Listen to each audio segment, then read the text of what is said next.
that subscribe button in the lower right hand corner of your screen. You will stay current with all of my different patterns. So, time for a new pattern today. We're continuing to build on our knowledge of the nonpareil, and this is one that I'm sure will be your favorite. This is called the feather.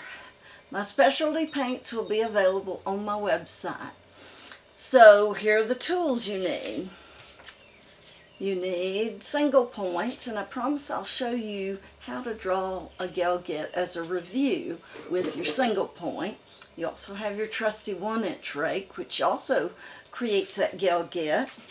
You will need your nonpareil comb, the ones that have teeth very close together. And then today we need a rake that has 3-inch space tines.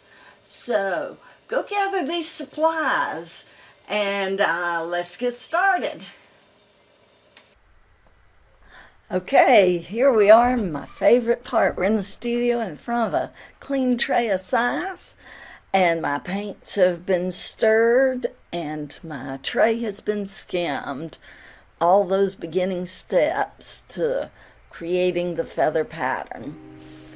So I'm starting with the vertical placement of the colors on the sides, and I'm putting white on here. It gets a little tricky to see in a little bit, but white always adds that pop. As you can see, I am adding surfactant to my paints,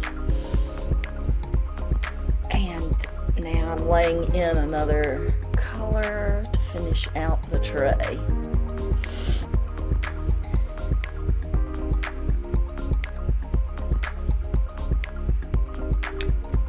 Please comment below about what your favorite colors are when you are doing marbling. And look at that, I remembered to use the single point. So this time I'm starting horizontal, going back and forth, zigzagging back and forth to create that galguette pattern. Then you have to come back and do it vertical. Top to bottom, all the way across that tray. Takes a little longer, but I do love the image that it creates. And in today's lesson, you're going to see that it doesn't matter whether you do the pattern vertical or horizontal. And I have started this out all backwards in what I think of, and I have started, so I'm doing the nonpareil horizontal, and now I'm doing the feather strokes vertical. Really leaned into that, didn't I? And wait for the magical marbling reveal. Voila! There it is.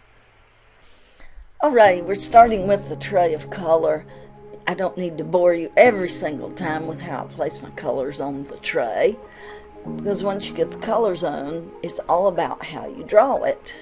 So I will slow down on this set and go over more specifically the pattern.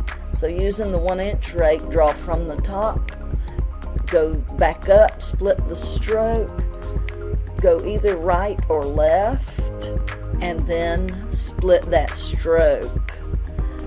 Now, nonpareil comb, starting at the top, I'm doing it vertical. Carefully, slowly draw it down through the sides. And then with your either a 2 or a 3-inch rake, you want to go first from one side to the other. And on this, you are splitting those strokes so that you create the feather image. And again, wait for it.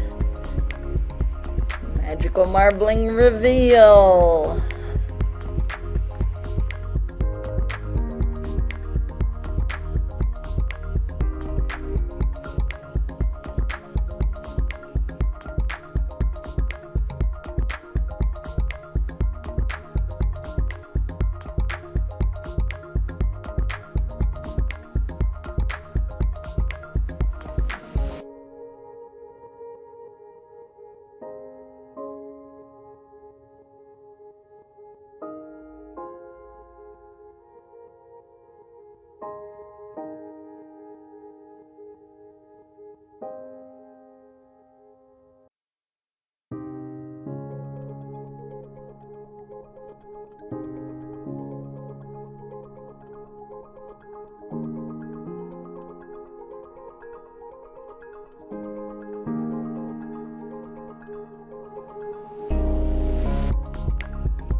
Alrighty, I will review the steps. On a 5-step drawing pattern, start vertically, draw down, split the stroke from the left, go across, go back, opposite direction, split the stroke. That is your Gelget pattern.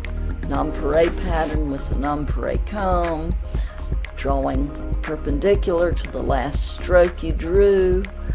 Go slow with the close-toothed comb.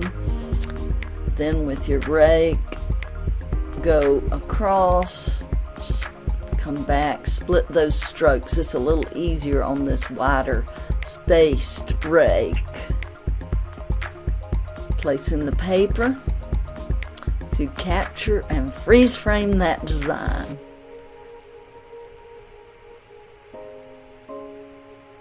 Magical marbling reveal.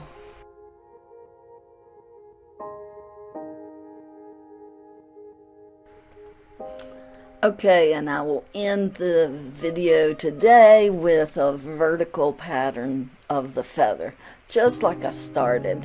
Also, I will be using the Gelget pattern drawn with a single point. So enjoy the rest of this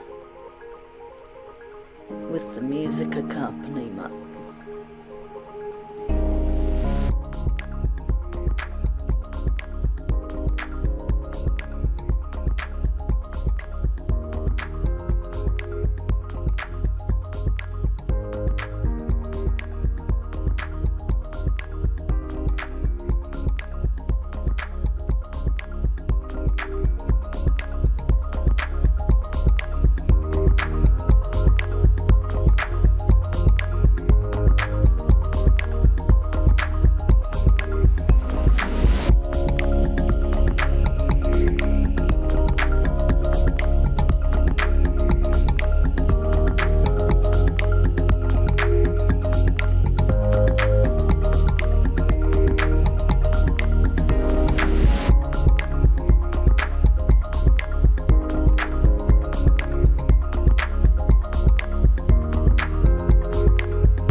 Isn't the feather pattern gorgeous?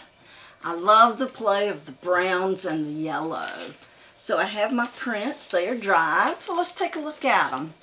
This is the first one that I started with, which is a vertical. Next, I did a horizontal. And the third one. These numbers are going to be important, and I'm going to ask you which is your favorite. The fourth one. And finally, number 5. So drop a comment below with your favorite. Let's start that marbling conversation.